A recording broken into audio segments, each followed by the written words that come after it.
Yo, yo, yo, you Toronto boys, y'all got me here doing it again, so that's what we gonna do.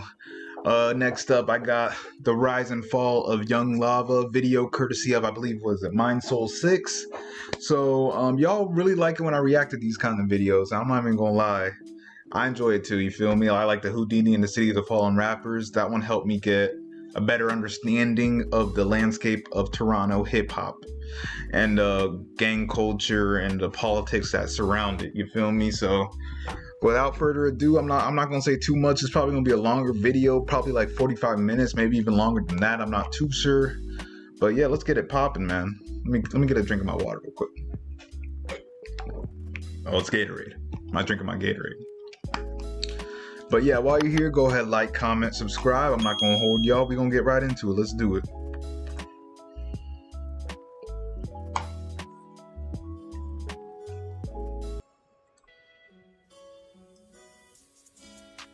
Alright, so by now you've probably heard the news already. The man referred to as the Tre of the North, and also the most wanted rapper in the country, has finally been caught after spending almost 2 years on the run. Within just a few days of his arrest, there were news articles, Instagram posts, YouTube videos, and everything in between that started flooding the internet. He made national headlines. People from not only Toronto, but all over North America and beyond.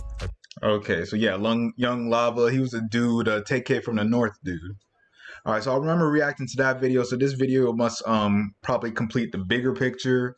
And he said like recently found in Minnesota. So we'll probably talk about the journey from whenever that Tre of the North video came out to this one. I think the Tre of the North video came out from someone different than Mind Soul 6, but you get the point. Alright, we're gonna dive right in. We're gonna see what's good with it. We're talking about Young Lava. Most of his foreign notoriety came from Trap Geek's video, which is undoubtedly what put him in the mainstream spotlight. It even acted as promotion for his music, with some viewers checking out his songs after and liking them. Since then, Young Lava has kept everyone on their toes. People were wondering where he was or if he'd ever be found. Well, the suspense came to an end on January 10th, 2021, when US Marshals captured him along with another fugitive in Fergus Falls, Minnesota. Now that there's a conclusion, I thought this would be a good time to come out of my video hiatus and talk about yet another promising rapper who met the familiar fate of prison. This is the story about the rise and eventual fall of Young Lava. And just a heads up, this video won't be 100% about Young Lava, but anything brought up will be connected to him in some shape, way, or form. Alright, let's get right into it. Alright, nice little intro. I gotta stop pausing it. I know it's I know it's a longer video. I'm pausing like every 30 seconds. We're gonna be here for a minute. But if y'all ask me to react to it, y'all probably seen the video too, you feel me? So, y'all want my commentary, so we gonna get it.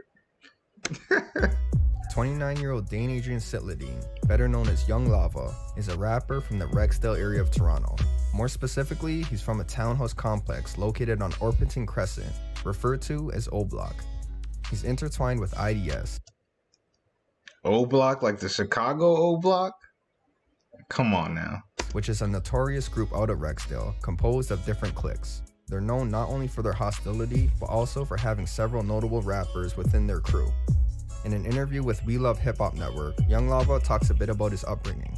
Generally, Toronto rappers don't like to share too much personal information on camera, so the details are vague, but it's enough to get some sort of picture of Young Lava's life.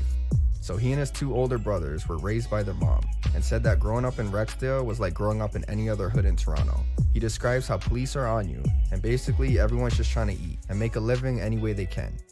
Despite any negativity that may have been around, he mentions that while growing up, he met talented people, from those pursuing basketball to others like Young Lava himself. Yeah, I swear in the hoods, we got more talent than the suburbs, and you really think about it. Like, I don't know, just like a lot of the places that are like kind of tough to grow up, you kind of get cut from a different cloth, you feel me? So that's why a lot of those people end up being successful at whatever they do, even though they came from, nothing, or came from very little. Like, look at the city of Compton, I don't know, Compton only has like, what, 100,000 people, maybe less than that, but there's so many stars come out of that Compton, you know what I mean? So it's like, what's in the water over there? Like, what make it, where people just come out? So I feel the same way like Toronto in a sense, you know what I mean? So like, you could be in a disenfranchised area or whatever, but you know, there's still a lot of talent there, a lot of talent, not just in music, but other shit. Y'all hear me. We 2 minutes in and it's already 5 minutes, so we're gonna be here a minute, y'all. Who would try their hand at rap. It all began with an early influence from his family. He recalls how his mom would often listen to R&B artists like R. Kelly, Sade, and Buju Banton, but his brothers, on the other hand, listened to rap/hip-hop, and that's how he became exposed to the genre, mentioning that his favorite artist of all time is Nas. Young Lava was inspired to hop in front of a microphone by watching things like Rap Sheet DVD, a series from the mid-2000s which was compiled of music videos and freestyles featuring rappers from hoods all over Toronto. Young Lava said that seeing guys from his own area making music and building a buzz made him feel like he could do it too, so he decided to have a crack at it. He said that he made the plunge into rap in 2010 after he was released from youth detention. By spring of 2011, he was already dropping music videos on YouTube and building traction with songs like 100 Miles and Running, Tiger Blood, and Free My Ninjas. So he was rapping back in 2010, 2011, so yeah, he a vet. That's a long time ago, shit.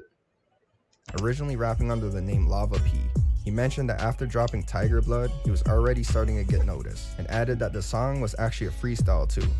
His writing process is pretty unorthodox, since he doesn't have one at all. He explained that to this day, he never writes down lyrics on paper, and just goes off memory. Basically, he hops on a beat, feels the vibe, and just starts rapping. But when he first made his debut, Young Lava saw...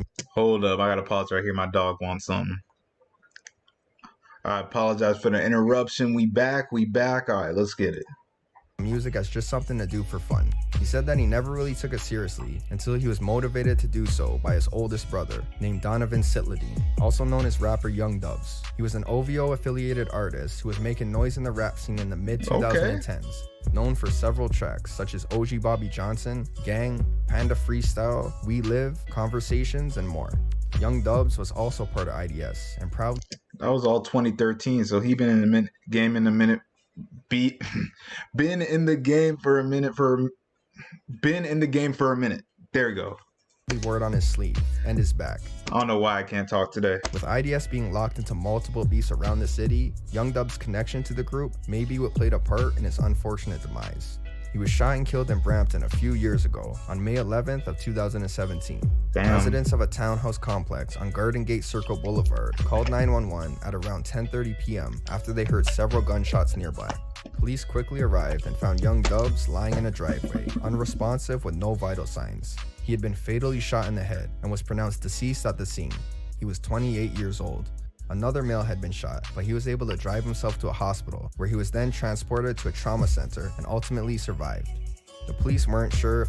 R.I.P. man, that shit's sad, dude. Like, every one of these videos, shit like this be happening every time. There was a party or gathering going on inside the unit, and couldn't give details about what led to the shooting, or if it was gang related. It seemed like they didn't know much about what happened, and apparently they still don't, because the homicide of Young Dubs remains unsolved to this day. In that same interview, Young Lava was asked about how his brother's passing affected him, and he answered that it only made him want to go harder in the rap game. In a way, he wanted to pick up where Young Dubs had left off, or in other words, it was his turn. In the past, there was a long gap in between Young Lava's music releases. He put out a few songs in the early 2010s, but then goes completely off the radar for several years before he dropped Stop Lying in February of 2017. After Young Dubs passed, that's when Young Lava became much more consistent, releasing quality songs matched with visuals just as good more frequently. Yeah, I'm glad that motivated him to make some music and like get back out there, you know what I mean? Because that's a long gap from 2011 to 2017. Like, shit, I'd forget how to rap at that point. But, man, this shit's unfortunate. R.I.P. A few mentionable songs are It's My Turn Freestyle, Conversations, No Hook, 1800, and On the Block, all of which did numbers. His music video for On the Block, which was released in March of 2019, was actually filmed at the same Brampton complex where Young Dubs was shot a couple years prior. It was obviously intentional rather than a coincidence for Young Lava to film there, but why he did it, I don't know. But it turns out that all three of the Sitladine brothers were somehow linked to that area in Brampton. And with that, this is a good time to bring up 30-year-old Damien Sitladine, the middle child. Well, a decade before Young Lava would film at the complex, Damien allegedly took part in a shootout at the same location, which okay, I'll just stay away from that complex at that point. Was described as some type of ambush. A car pulled into the parking lot before being riddled with bullets, and the driver inside the vehicle returned fire. It took place on an afternoon in April 2009, and thankfully no one was injured in the incident. The police arrived to the scene, only to find spent shell casings scattered around, and the suspects were long gone. A month after it happened, 3 men, including Damien, were tracked down, arrested, and charged with 2 counts of attempted murder. I couldn't find any court documents on the case, so I'm not sure if Damien ended up beating the charges or if he was convicted and served time. But what I do know is that he was back on the streets years later, around spring of 2017. It was during the early morning of March 5th when Damien was driving it.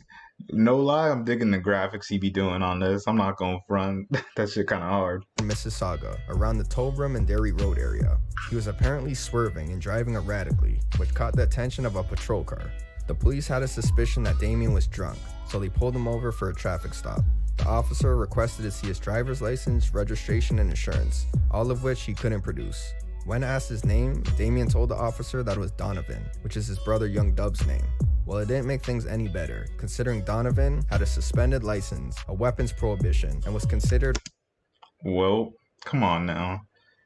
I mean, at that point, no point of lying. You caught. Armed and dangerous. So this only made the police more aggressive. They told who they thought was Donovan that he was under arrest for driving with a suspended license and ordered him to exit the vehicle. Damien was reluctant, so the officers began trying to forcefully get him out of the car. One officer used his knee to strike Damien 3 times, at which point he stopped resisting and was apprehended. Damien was face down on the ground handcuffed when officers rolled him over and noticed something protruding from his waist, which was discovered to be a .40 caliber handgun. He was arrested and charged with numerous firearms-related offenses. He had a big... So I'm guessing guns ain't legal in Toronto, are they? Probably not. I know here in the States, it varies by state to state, whether it's open carry, concealed carry, and all that. And I don't know, in Toronto, what's the gun laws like there? I know y'all are pretty informative in the comments. Drop in the comments. And damn it, I gotta get my charger. Hold up, another cut. All right, we're back. I swear it's the most I've ever had to edit a video, but we here, so let's get it. A few days later, but there's no word on if it was granted or not. In a court document, it says Damien was found factually guilty of several offenses, so he may be in jail as we speak. It didn't look like he was a rapper like his brothers, but all 3 seemed to share one thing in common: getting into trouble with the law. We saw what happened with Young Lava. Damien... These edits be killing me, man. Whoever his editor guy is, or if he does it himself, it be cracking me up. Might be behind bars right now. And in 2008, Young Dubs was charged with possession of crack with the purpose of trafficking, pointing a firearm, and other gun-related offenses. It's safe to say that the Sitladine brothers are about that life. But unfortunately, that life usually only ends up one of 2 ways: dead or in jail. It's a pretty cliche saying, but it remains accurate to this day. Moving on, let's talk a little bit more about IDS, the group that the brothers were part of. So IDS has been locked into a deadly beef with 3L, or Northside Jane, for quite some time now. It's the notorious Rexdale vs Driftwood feud that's been going on for ages, with a trail of shootings and bodies behind it. The 2 opposing sides have perpetually been going at each other, in songs and in person. There's a video from 2017. So Rexdale vs Driftwood. Who is that like? Never mind. That shows Young Lava jogging through Vaughan Mills Mall, being chased by apparently 3L members, including 21 Neat and Supa Wasi. The men followed Young Lava while yelling at him, until he eventually turns around and swings a punch, at which point the video cuts off. Supposedly, his chain was taken after the fight, and it was posted somewhere on social media. As a Reddit user commented, there wasn't much Young Lava could do in this situation, considering he was likely outnumbered, so all he could do was hold his own. Another comment said that he actually had a bench warrant at the time, so he was trying to avoid trouble. I brought up this video because I know if I don't... Definitely possible. You just got to use your head. If you're already on probation, parole, and got a warrant out, last thing you need to do is draw any attention from the police any kind of way. But that situation, it'll be tough because I definitely would want to fight back, and you know what I mean? But you can't do that. Got to be smart with it. You got to play it smart, especially when you got more to lose. Someone will probably comment about it anyways. Also, I wanted to show an example of the types of situations that just add fuel to the fire and continues the unrelenting beef. When the 2 rivals aren't face to face, they stay active by calling each other out in their songs. With Young Lava being a popular rapper from Rexdale, he was at the forefront of the beef and was a prime target, but that didn't stop him from being involved. Since he had an audience, he used this music to antagonize and taunt members of 3L and other foes. Ooh. In several of his songs, there are lyrics that take jabs at his ops, and some of the disses aren't so subtle either. Young Lava often targets BFR, or Blue Feather. I gotta do a reaction to that conversation. I gotta do a reaction to that. The Records, which is a music label backed by some of the most popular rappers of 3L. People sending shots through songs is nothing new, and usually it's never a one-sided thing. In this case, rappers from Northside Jane definitely make sure to even the score with their own music. Houdini, YG, 21 Neat, and others have not only dissed IDS in their songs, but specifically Young Lava and even his brother. Young Dub's passing has been used by rivals as a way of disrespecting Young Lava and IDS.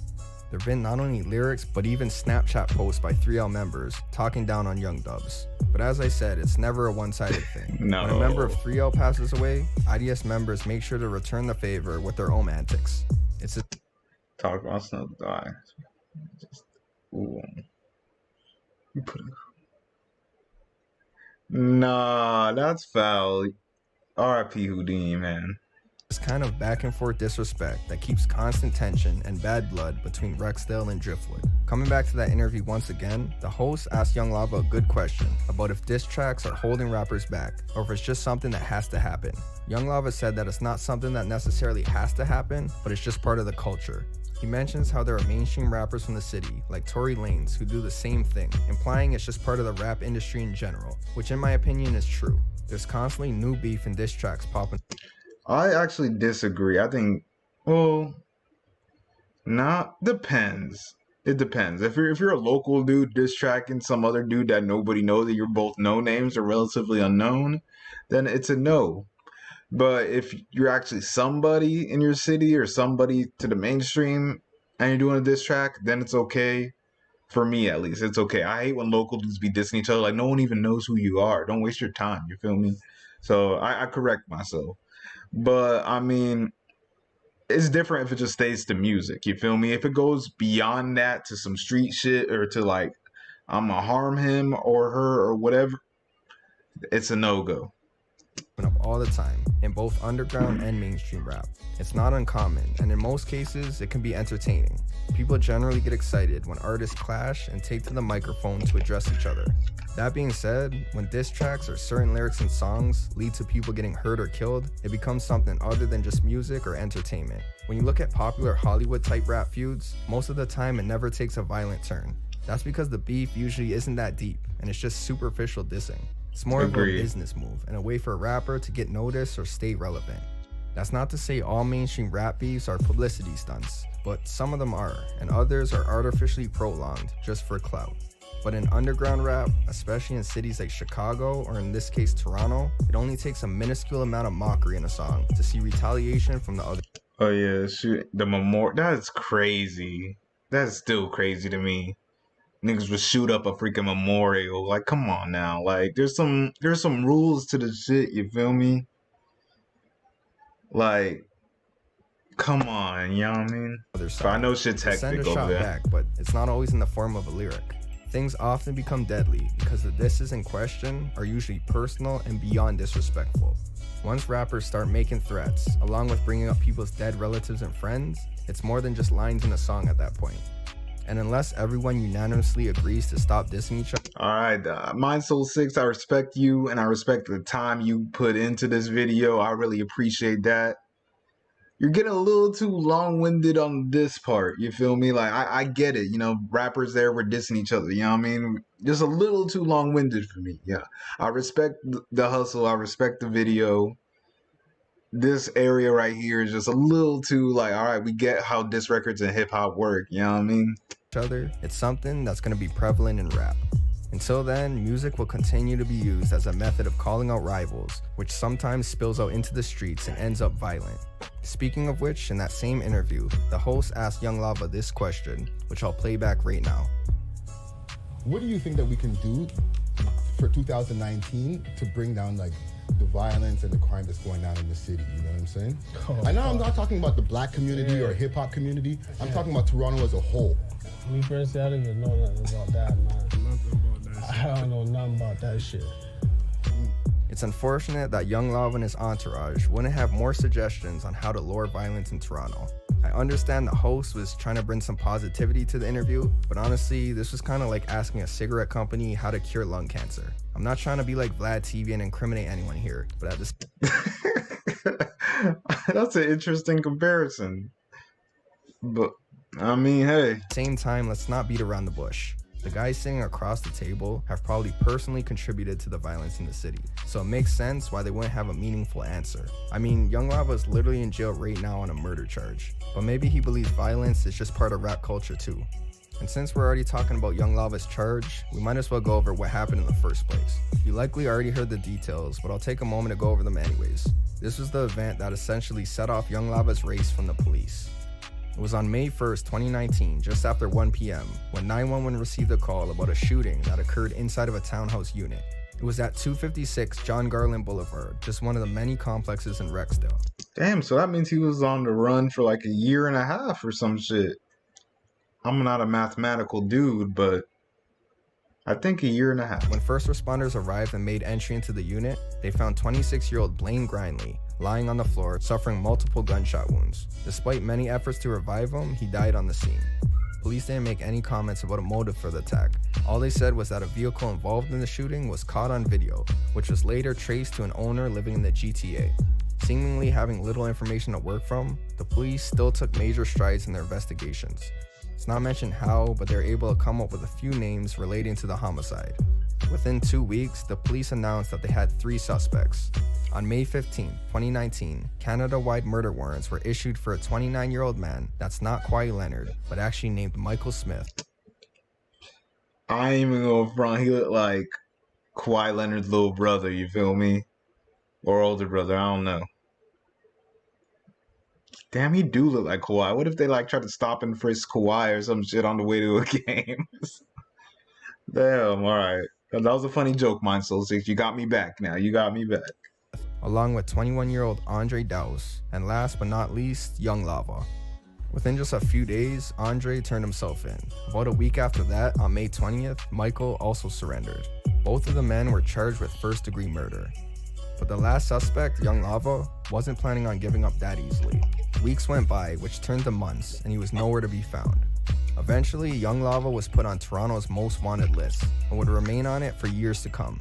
Once his face was plastered on that wanted poster, along with the fact that he was a rapper, suddenly he began receiving attention from outside of the city. He was the subject of a wild story waiting to be scooped up. This is when he caught the attention of Trap Geek, who dropped a video covering Young Lava that reached over 2.5 million views. Yeah, we reacted to that. Y'all were here. Y'all saw that.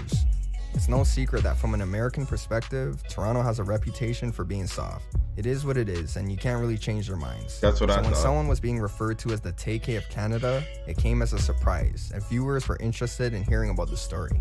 Obviously, Toronto isn't all butterflies, apologies, and marshmallows, contrary to foreign opinions. And in a way, Young Lava was a reflection of other goons in the city, and his story shed light on the gritty side of Toronto that most outsiders are unaware of. Even though Young Lava is being compared to Tay-K, some people think Lava was the smarter of the two, because while on the run, he was apparently releasing pre-recorded music videos to confuse the authorities. But I think the smartest move would probably be to try and stay off the internet entirely, and that's not what Young Lava did. Not only is it reported that he would sometimes make posts on his Instagram, but he even appeared on someone's live stream. That is not smart at all. You dudes are going backwards. If the police want you, then do not post shit on Instagram. Do not post any locations. You an idiot, you know what I mean? Joined Southside Jane rapper NHS JJ's live sometime in July of 2019, in which he didn't show his face, but you hear him talking as he casually walks around the streets at night. Besides keeping a presence on social media, Young Lava also put out a couple songs while he was on the run. He dropped the tracks Murder Crest, Real Spit, and also Quitter, which was just released recently and is a blatant Houdini diss. Yeah, see, I can't rock with anyone dissing Houdini like that, you feel me? R.I.P. That's fucked up. And that was, what, released after his death already? How you gonna diss on? I'm not sure. Whatever the case was, Young Lava made sure to stay relevant in the rap game, despite being a wanted man. And so that brings us to the climax of the story, Young Lava's arrest, the end of his race. As you know, he was arrested in Minnesota, USA, which is just over the border, not incredibly far from Toronto. More specifically, it was on an interstate highway near the small town of Fergus Falls. But before I get into that, it turns out that it wasn't Young Lava's first time getting arrested in Minnesota. This is where there was a bunch of confusion. Wait, alright, he's gonna explain it, but that just sounded weird how he said that. I was like, wait, come on, how? Someone named Dane Adrian Sitladine was arrested in Hennepin County, Minneapolis in June of 2019. He was charged with aggravated robbery, and his booking details are available to read online. The information went public when it was posted on the Torontology Reddit sub, where most people thought it was just a coincidence and the person arrested wasn't Young Lava, but rather just shared the exact same name. The confusion is partly because one of the sites detailing his arrest showed a blurred mugshot. Even though you can't see the picture in full clarity, you can tell that it doesn't resemble Young Lava. It looks like a white guy with long straight hair. Also, if it was actually him, then it wouldn't make sense. He was still on Toronto's most wanted list, and there would have been some type of news in Canada of his arrest. Yeah, there's no way someone had that name. His name is very unique. Like, someone else, and it's Minnesota, how close it is to Canada? Yeah, nah. Or so you would think. Well, the Dane Adrian Sitladine who was arrested in Minneapolis was in fact Young Lava, so I'm assuming those blurred mugshots on the site just aren't accurate. There may have been a lack of communication between US and Canadian law enforcement agencies. This could be because Young Lava's first arrest was in June of 2019, which was just a month after Blaine Grindley was killed, and just weeks after a warrant was issued for his arrest. So maybe his fresh warrant wasn't showing up in their system since it wasn't yet entered into a national database, essentially allowing Young Lava to slip through the cracks. Also, he had a bogus piece of ID, which appears in his second arrest, so that could have played a part in it as well. I would consider him to be quite lucky, since a simple search of the name Dane Sitladine on Google would have shown that he was wanted for murder. But anyways, as for the Yeah, come on, Minnesota police, really? We already know how y'all get down, fuck y'all. But, come on. Aggravated robbery, well, he must have been able to get bail or beat the charge somehow, because he was eventually released in the months after. He should have treated the close call as a warning sign, but regrettably he didn't. Instead, he added more heat to his situation by linking up with a fellow fugitive from Toronto, 29-year-old Muzamil Adao. Muzamil was doing his own race, evading Canadian police for a bizarre kidnapping he was involved with in March of 2019. He was identified as one of the 4 men responsible for kidnapping a 22-year-old university student named Wanzin Liu in Markham, Ontario. Wanzin was in the parking garage of his condo. Oh, come on now, really? Well, y'all gonna need to help me, man, because this is just ridiculous. Building at around 6 p.m. when he was suddenly approached by 3 masked men. He was zapped with a stun gun before being forced inside of a stolen minivan, driven by a 4th man. Wanzin came from a wealthy family and was known for living a lavish lifestyle, owning a Lamborghini, Rolls-Royce, and a Range Rover. Okay, I can That's see likely now. the reason why he was targeted. He was even wearing a $2,000 Gucci hoodie when he was kidnapped. Wanzin's disappearance was noticed quickly, and a huge search effort was launched before a ransom demand was made by the suspects. Although the police didn't comment on how or when exactly the demand was received, or what amount of money was sought. Miraculously, about 3 days after being kidnapped, Wanzin was able to escape the house he was being held hostage, which was some 200 kilometers northeast of Markham, in Gravenhurst, Ontario. He approached the house in a small cottage town and knocked on the door. The homeowner who answered called 911, and the OPP arrived to get Wanzin. Investigators were productive, and within a few months, 3 of the 4 men responsible were behind bars, with each of them facing... That's good he was able to get out of there. Hold on, my dog acting up again. Damn it. See, this is the most edits I've ever had to do. All right, I'm going to shut up. We're going to get into it. All right, let's go. Let's go. A heavy slew of charges. The last suspect was Muzamil, who was still at large. He was wanted for 7 charges, including kidnapping, forcible confinement, and assault with a weapon. On top of that, he was also wanted on 15 firearms-related offenses related to a separate incident. Muzamil was surely no stranger to the police either. In September of 2018... So the 2 wanted dudes linked up. How does that conversation go? Like, hey, yo, bro, where you at? I don't know if I trust you. Hey, I'm on the run too. Okay. Like, you were like, like, what? He was among 9 people arrested after a search warrant was executed on a Rexdale home. Police seized 2 firearms, 100 grams of coke, and $10,000 in cash. All 9 people were charged with the same 17 offenses. To summarize, like Young Lava, the police considered Muzamil to be armed and dangerous. But rather than laying low, the two were out and about, continuing their crime spree. We're now at the final arrest of Young Lava, and here's how it went down. On January 10, 2021, just after 10 p.m., a Minnesota state trooper was driving east on I-94 near Fergus Falls when he passed a pickup truck that was heading in the opposite direction at a high rate of speed. The trooper made a U-turn and caught up with the Chevrolet Silverado that had Texas plates and pulled the vehicle over. The truck was discovered to be a rental belonging to Hertz. When the trooper asked to see the driver's license, the man handed over an ID from Ontario, bearing the name Zakaria Tajir. The passenger, on the other hand, had an ID from Florida with the name Dane Sitladine. So there were two men, one from Ontario and one from Florida, driving on a Minnesota highway in a truck registered to be from Texas. Red flag. You already know something was up with that. You can imagine the trooper already had some suspicion, so he further questioned the men, which only made things worse for them, since they couldn't get their story straight. When asked about where they were headed, the driver already had a narrative prepared. He said that he was on his way to Fargo, a city in North Dakota, to work for his uncle's construction company. He went on to say that he and the passenger recently flew into Minnesota from Canada and rented the truck at the airport. It would have been a solid explanation, but the passenger had a different story.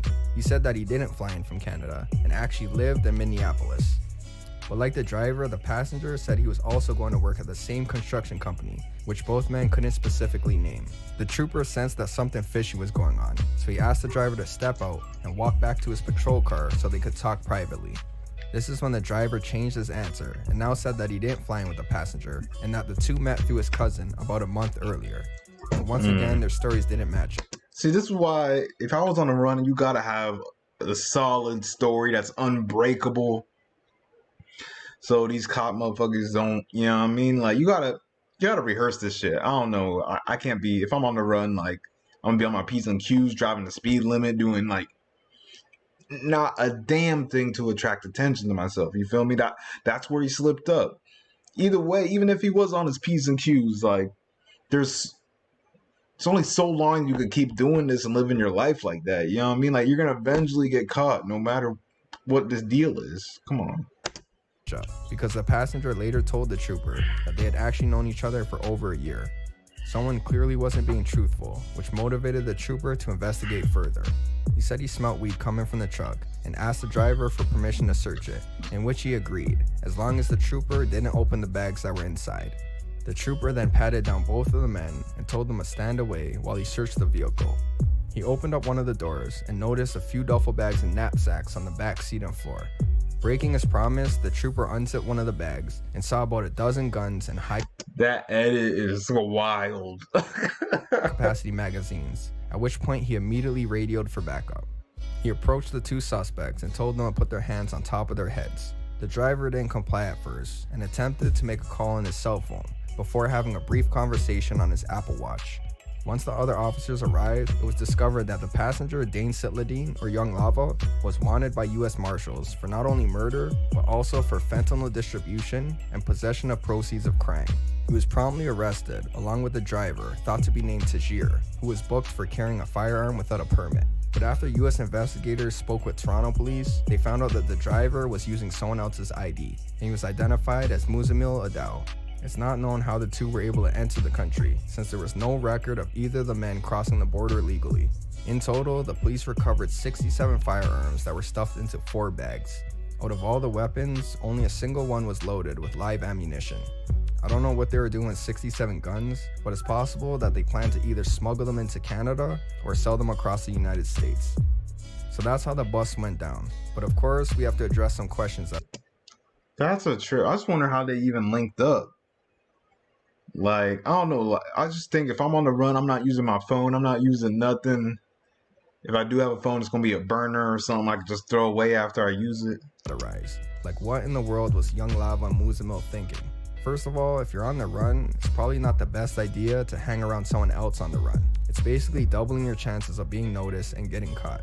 On top of that, the two weren't even trying to lay low or hide out. As a YouTube commenter pointed out, looking at Young Lava's recent mugshot, he didn't make any attempt on changing his appearance. Not only that, but he and Muzamil were still just going out in public, carrying on with their life like they weren't fugitives. They also continue to commit crimes, despite already being wanted on some serious charges. That's so stupid. And finally, the fact that they were speeding. They had enough guns in the back seat to arm a small militia, so you'd think they'd drive the speed limit to avoid any unnecessary attention. If they weren't zooming down the highway, going over 100 miles per hour as reported, maybe the trooper who passed wouldn't have noticed them. But I guess we'll never know. I couldn't help but be reminded of Tyke, another Toronto rapper who went on the run for a murder and fled to Aruba. Similar to Young Lava, he ended up being caught only after committing more crime. You went all the way to Aruba and got caught? I don't know. There got to be like a criminals university or something to teach these courses to. I mean, for real, like, some of this is just stupid to me. You know what I mean? Like, doing whatever crime already is kind of not smart. But then if you're on the run, there's certain moves you got to make. Come on. And essentially giving himself away. If they just stayed under the radar and maintained a low profile, there's no telling if they would have ever been caught. As to what happens next, well, there's not much information out so far. It's reported that Young Lava is being held in a federal jail and that he already made an appearance in a Minnesota courtroom. It's not clear if he'll have to face his charges in the US before being extradited or if his case in Canada will take priority. But it's safe to assume he'll be in the US for the time being, while his case is figured out.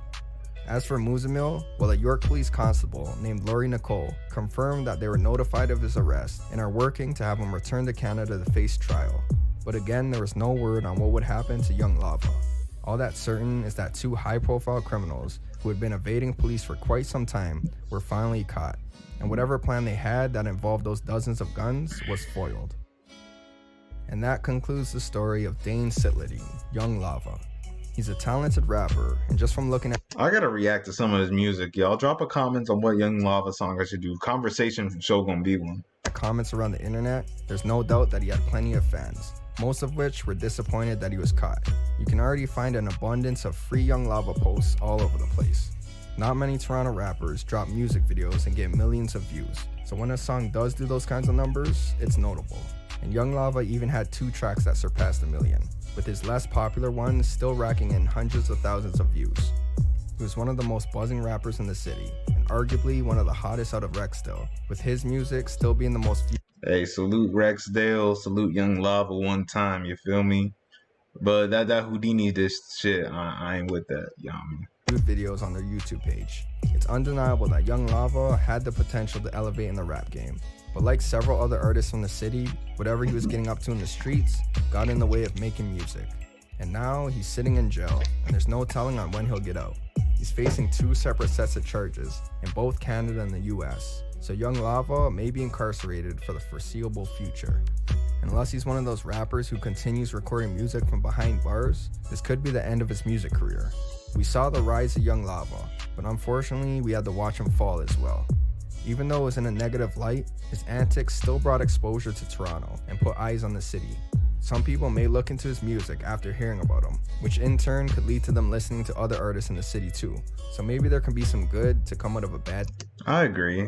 You know, he got known in the States for a wrong reason, or not the best reason, but maybe this would help them. See, I'm trying to figure out what I'm trying to say. This will help them check out the Toronto scene and check out his music, but other people too. Young Lava featuring so-and-so. Check out so-and-so's music and just go down this, you know. But yeah, man, it's just crazy. Situation. That being said, I hope Young Lava's story doesn't give off the impression that you need to be a most wanted criminal to get national attention as a rapper. But let's be honest, in the genre of rap and hip-hop, there's nothing that resonates more than someone who actually lives what they rap about. So that's it for this video. A special thanks to those who made it this far, and I do wish Young Lava all the best in court, but he better call Saul because he's got some heavy charges. Oh, I love that show too. Until next time, stay safe. Hey, Mind Soul 6, thank you for blessing us with the rise and fall of Young Lava. And y'all been on my bumper telling me to react to it, but I'm glad I did. It kind of gave a conclusion to the Young Lava saga, because I watched the Take Care of the North video. That was dope, but he was still on the run at that time the video was released. So this kind of concludes everything. And the moral of the story, don't be stupid, bro. Move correctly. Yo, if you got enemies, you got ops. If the police want you, you gotta move a certain way. Don't make it easy for them.